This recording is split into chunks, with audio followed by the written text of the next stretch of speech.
ஒரு விஷயத்தை பத்தி அமைதி இருக்குதா, அல்லாஹ் பொறுப்பேற்றுக்கிட்டான். அமைதி இல்லையா, என்ன பொறுப்பு ஒப்படைக்க வேண்டியிருக்கு பரிபூர்ணமா. ஏன்னு சொன்னா நான் கொஞ்சம் அறிவு வச்சுக்கிட்டு தான் அந்த பொறுப்பை ஒப்படைச்சிருக்கேன். அதுல அல்லாஹ் முழுமையா ஏத்துக்கல. அல்லது நான் கொஞ்சம் அவநம்பிக்கையோட இருக்கேன். இது எப்படி சரியா போகும், நம்மளும் இதை செஞ்சுதான் ஆகணும்ன்ற அந்த ஒரு அவநம்பிக்கை இருக்கு. இறைவனால எல்லாம் முடியுங்கிற உணர்வு இருந்தாலும் கூட பலவீனத்தை செய்தான் ஏற்படுத்துறான். ஏதாவது ஒண்ணு செஞ்சாதானே சுகமாகும் அப்படின்ற அளவுக்கு கைப்பக்குவத்துல நம்ம யாரும் மருந்து மாதிரி போயிட மாட்டோம், அந்த அளவுக்கு விட்டுற மாட்டான். ஆனாலும் கைப்பக்குவத்துல ஏதாவது செஞ்சாதானே சரியா போகும் இயல்பா. அதனால அந்த மாதிரி ஒரு பலவீனம் இருக்கும். இப்படி இந்த பலவீனத்தை நீக்கி பரிபூர்ணமா அவன் நம்பிக்கை வைக்கும் போது மனசு உடனே அமைதி கிடைச்சிடும்.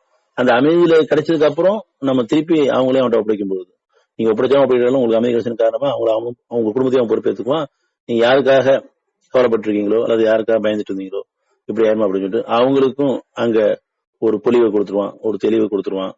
அப்ப நமக்கு சமாதானம் அதிகரிக்கும், இன்னும் அதிகரிக்கும், இருக்கிற சமாதானம் அதிகரிக்கும். முதல்ல நம்ம சமாதானம் கிடைச்சிட்டு இப்ப நம்ம பிள்ளைங்களை பார்க்கும்போது, நம்ம கணவனை பார்க்கும்போது, மனையை பார்க்கும்போது சமாதானம் அதிகரிக்கும், இன்னும் அதிகரிக்குது.